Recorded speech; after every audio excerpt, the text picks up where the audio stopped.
Hello students. So this is the video regarding the periodic properties. Okay. This in our live class we have discussed the first part of periodic table.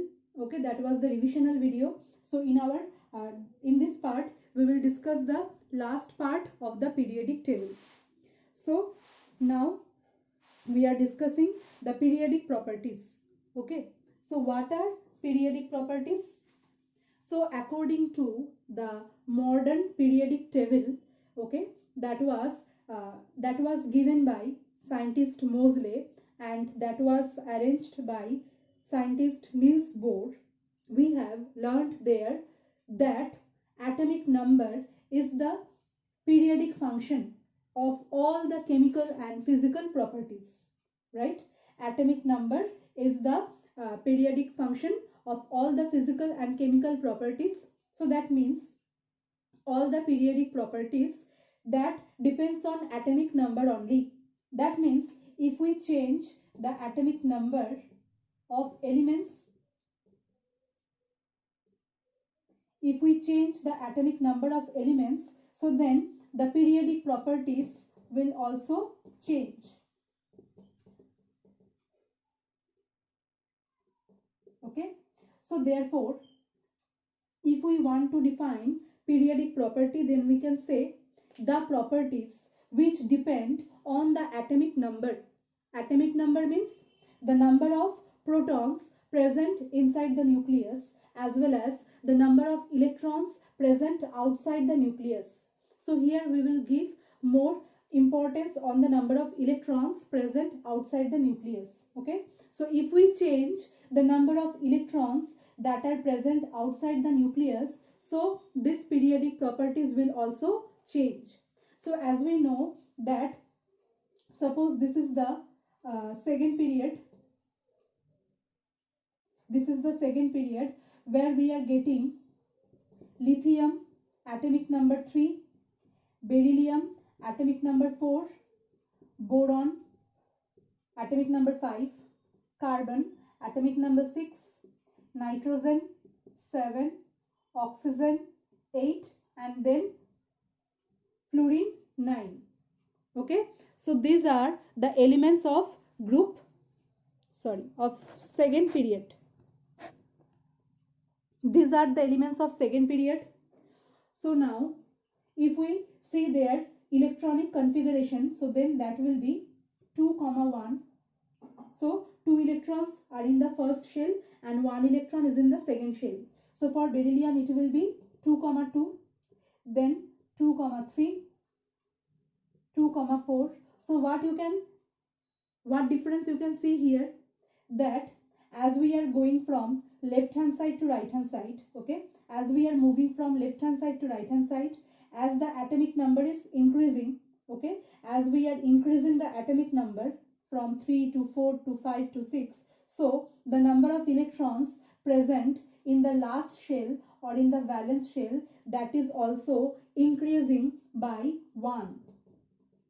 Okay, so that means 1 electron is entering into the last shell of the element. Okay, the one electron is entering into the last shell of the element. So in this shell 1 electron has entered. Again in boron, again 1 electron has entered. So by this way number of electrons are increasing by 1 in the last shell. Number of electrons are increasing by 1 in the last shell.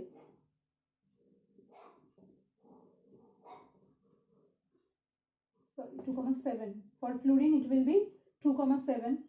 Okay. So therefore as the number of electrons in the last shell or in the outermost shell increases from left hand side to right hand side, so therefore we can see or we can observe changes in their periodic properties. That means we can see the changes in different properties like their atomic volume, as well also atomic radii, also we can say radius, atomic radius. Okay, so their atomic radius or atomic volume will change. Then ionization energy will change.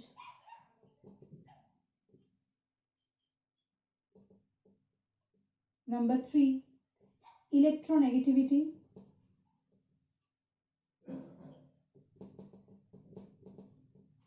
Okay, number 3, electronegativity. Number 4, oxidizing or reducing property. Oxidizing or reducing property. So these 4 properties we will discuss in this chapter. Okay, so as these 4 properties depends on the number of electrons present in the last shell or in the outermost shell, so therefore these 4 properties will change along with the atomic number. Okay, and that's why these are called periodic properties. Clear? So the properties which depends on the number of electrons present in the outermost shell, so they are called periodic properties. So here are the 4 examples which we are going to discuss here today. Now another example, suppose radioactivity. Radioactivity means the radiation that is emitted by an element. So that is actually a nuclear phenomenon. That means it is related with the nucleus and not with the number of electrons present in the outermost shell. So therefore radioactivity will not change with change in atomic number. So therefore it is not a periodic property. Clear? So whenever any property it is related with the electron number in outermost shell, so then it will change with change in atomic number. But if it is related to nucleus and not with the outermost shell, the number of electrons in outermost shell, just like radioactivity occurs from the nucleus, so therefore it will not change with the periodic number or with the atomic number. Okay, so next I am going to discuss these 4 periodic properties. So first we will discuss the atomic volume. So a little bit we have discussed during the Lothar-Meyer curve. So how does atomic volume change in a periodic table? So we will discuss the change in atomic volume period wise and group wise. Atomic volume or atomic radii, better to write atomic radii. So what is atomic radii? First we have to know that atomic radii is basically defined as the distance of the center of nucleus to the electron present in the outermost shell. Suppose this is the electron present in the outermost shell and this is the nucleus and this is the center of the nucleus. So a distance, the probable distance between the center of the nucleus and the electron present in outermost shell is known as the radius r. Just like in a circle, if we want to determine or calculate the radius, then we have to join the center of the circle with the circumference. So this line that is drawn between the center of circle and the circumference is called the radius. Similarly here also the center of nucleus and the electron present in the outermost shell are sharing the distance between them, which is known as the radius or atomic radii. Clear? Now our second, now we have to learn the pattern of change of atomic radii along a period and along a group. So first we will discuss it period wise.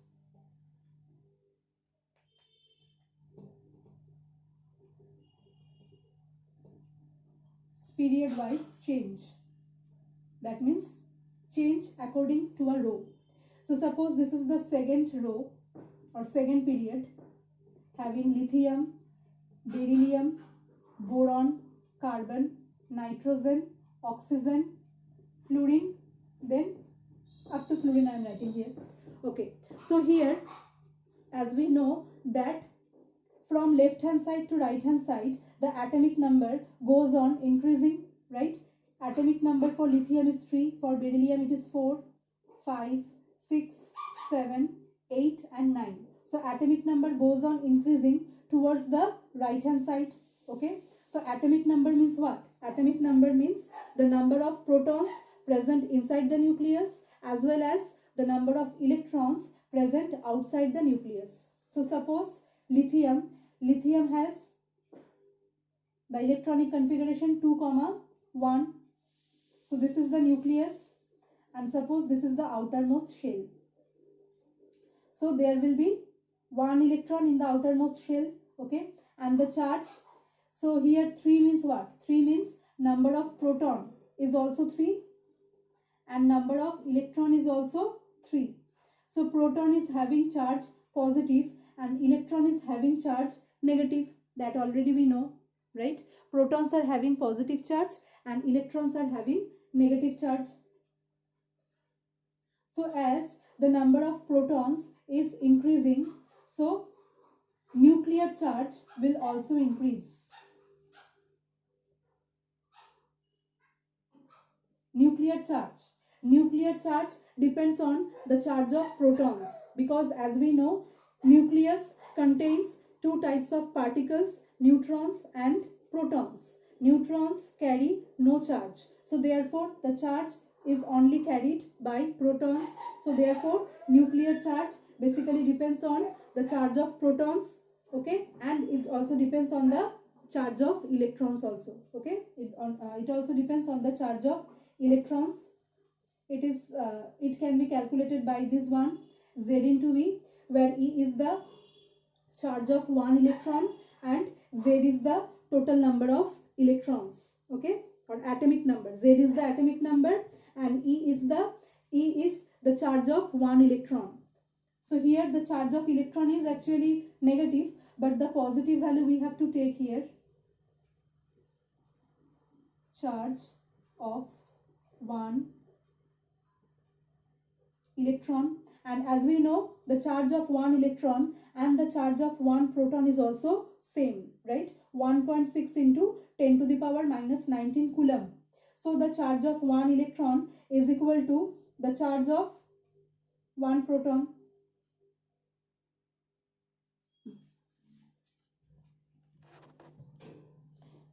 Sorry.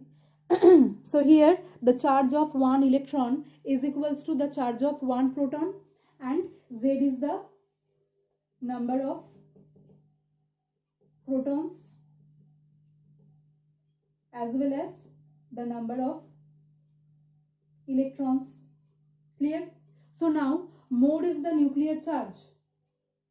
More is the nuclear charge, more will be the tendency of the nucleus to draw the electrons towards itself. Clear? More is the or higher is the nuclear charge, higher will be its attractive force on the electron, because as we know the positively charged nucleus is attracting the electron, so it will attract the electron towards the center. So higher is the nuclear charge, higher will be its attractive force. So as we are going from left hand side to right hand side, we can see that number of total 2 orbitals are there, okay. This is the nucleus, this is nucleus, total 2 orbitals are there. So number of orbitals are fixed because each and every one of them are carrying these 2 orbitals, but the number of electrons present in the last orbital is increasing. Here there was only 1 electron for lithium, now there are 2 electrons for beryllium, 2, 2, 2, 1, 2, 3, okay. So the number of electrons present in the last orbital, for the next one there will be 4 electrons. Number of electrons present in the last orbital is increasing, as well as the nuclear charge. The nuclear charge, which depends on number of protons and number of electrons, that is also increasing, right? Nuclear charge from left hand side to right hand side, it is also increasing. So with increase in the nuclear charge, the attractive force towards the electron, the attractive force on electron towards the nucleus, attractive force that is applied by the nucleus on the electron towards the nucleus, that means actually a pull on electron towards nucleus, it is also increasing. So because of this increase in attractive force, the size of the atom, the size of the element will be, it will be contracted, or it will be squeezed, it will be decreased. Okay, that's why when we are going from left hand side to right hand side, we can see a decrease in the atomic radius or a decrease in the atomic volume. So from left hand side to right hand side, decrease in atomic radius takes place. Clear? So the reason is that the nuclear charge goes on increasing, and with increase in the nuclear charge, the atomic size will be, with increase in the nuclear charge, the last electron, the electron present in the last shell, it will be attracted more towards the nucleus and it will be pulled more towards the nucleus. For this reason, the last orbital will come closer to the nucleus, okay, and thus the atomic radius will be decreased. And the opposite thing will happen in case of a group, because in a group new orbitals are being added. Suppose lithium is having 2 orbitals, 2, 1. Then sodium is having 3 orbitals, okay, K, L, M. After that potassium is having 4 orbitals, 2, 8, 8, 1. After that rubidium is having 2, 8, 8, 18, 1. So in this way, the number of shells goes on increasing. For the first case, there were only, suppose this is the nucleus, so there were only 2 shells. For the third case, there are 3 shells. For the fourth case, there are 4 shells. So obviously when one extra shell is being added, so obviously the atomic radius that will be increased. So because of this, along a group, as we moves down, the atomic radius increases.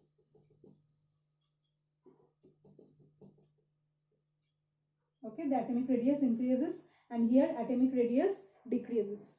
Okay, now next property, that is the ionization energy.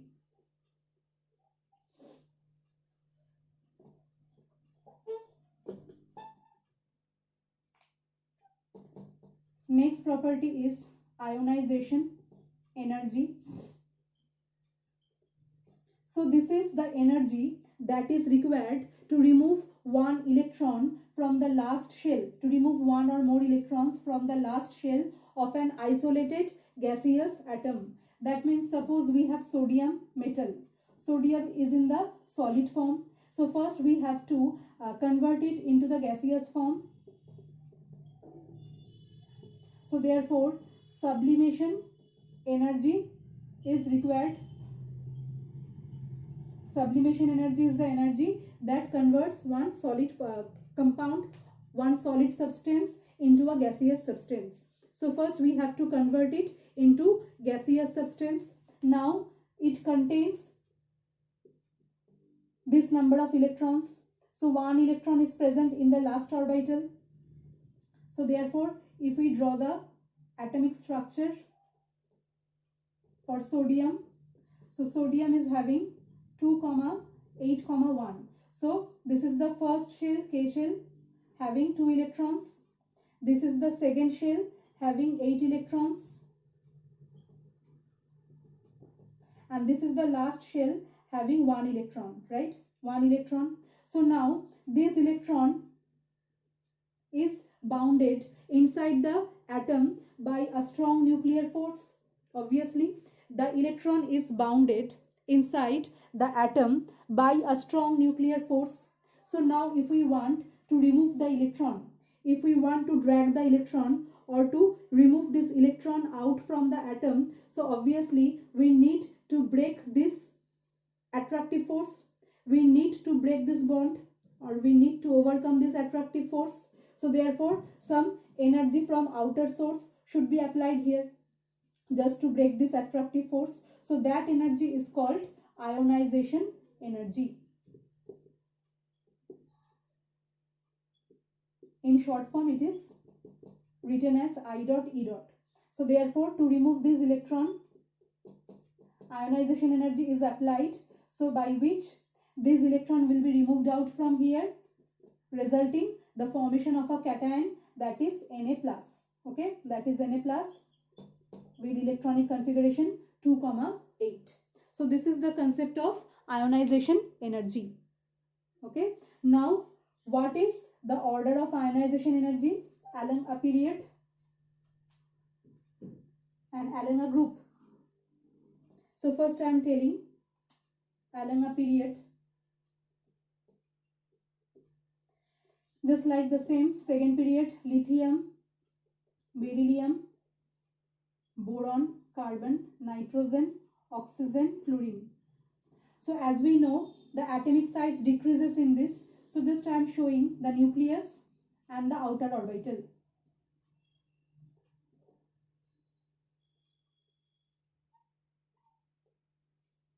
Just for an idea.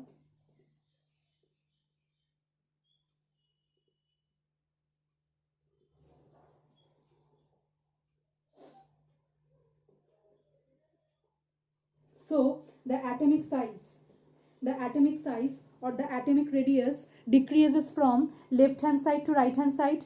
Okay, you can easily understand it from this picture.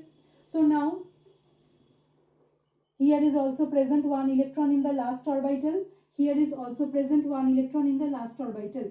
Now just see this one. So this is the atomic radii, this is the atomic radii. So now just tell me, so here the distance that is obviously greater and here the distance that is obviously small. So when the distance between two attracting substances, when this is small, okay, so then the attractive force must be higher, right? When a magnet is brought very close to a iron substance, so then obviously the attractive force will be high. So as the atomic radius is low, as the distance between the nucleus and the electron is low, so therefore here the attractive force of nucleus is very high. Attractive force applied by nucleus is very high, so it is so very difficult to remove the electron from the last shell. Okay, because of this strong attractive force, it is much more difficult to remove the electron from the last orbital.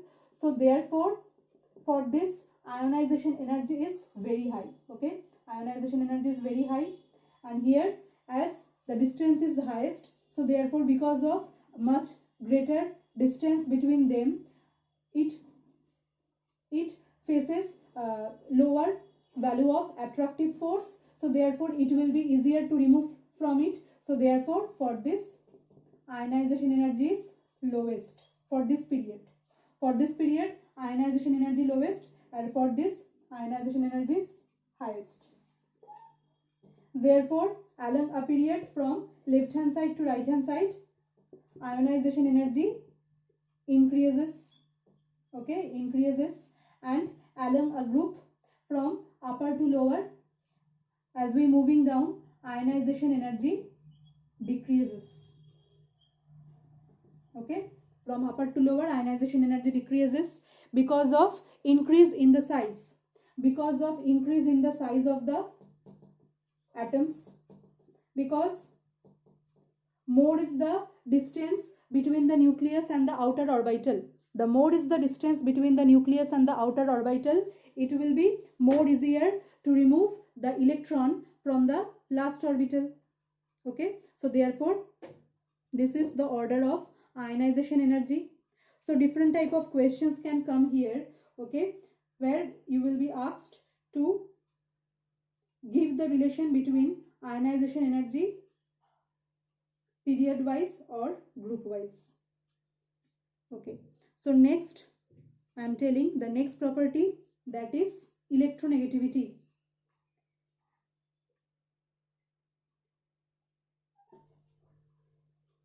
So next property is electronegativity. So electronegativity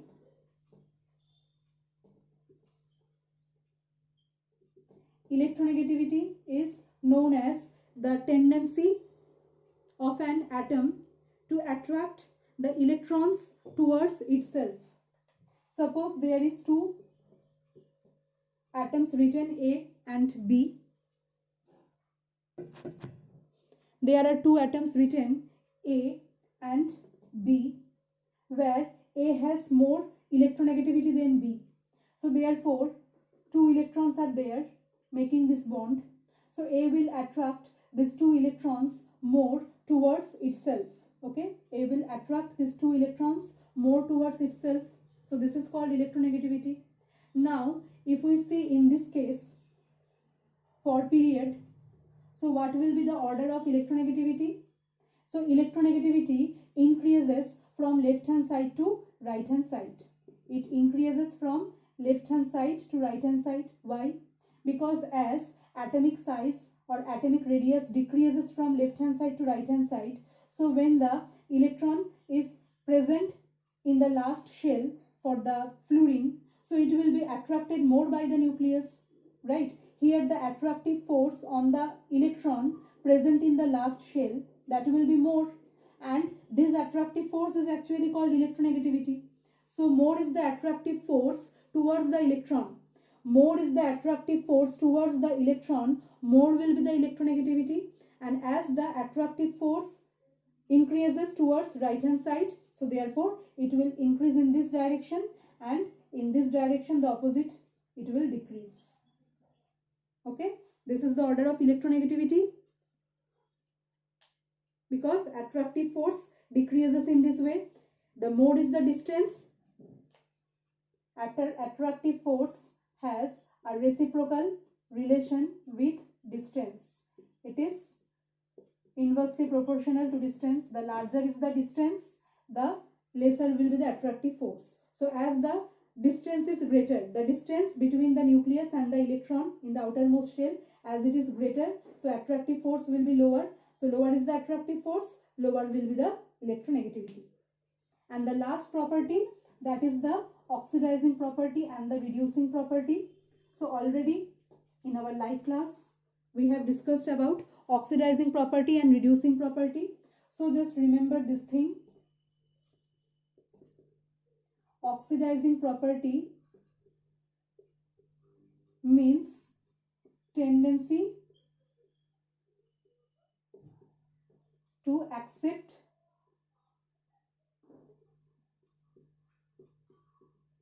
electrons. Okay, tendency to accept or to gain electrons. So oxidizing property means where the tendency to accept electrons is high, so their oxidizing property will also be high. And tendency to accept electron is also known as electronegativity, right? It is also known as electronegativity. So therefore it depends directly with the oxidizing, with the electronegativity. Okay, it depends directly on electronegativity. So when the electronegativity is high, the oxidizing property will also high. Okay, so just like for a group of element like lithium, beryllium, boron, carbon, nitrogen, oxygen, fluorine, so electronegativity increases in this way, so as well as oxidizing property will also increase.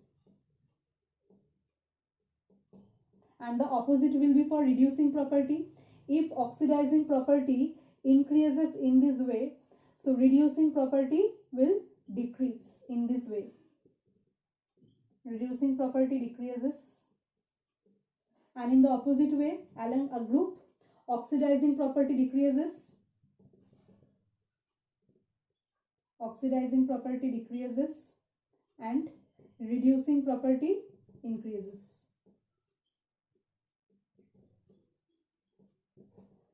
Okay, so this way the order you have to remember. So in exam, different short questions will be given that arrange these following elements in order of their oxidizing property or in order of their reducing property. So for this I have already given one worksheet, okay, containing all the important parts. So go through that. So go through this properly and solve it properly. So from there the important questions are already present. Okay, so thank you for watching this video. Have a nice day and all the best to everyone for your exam.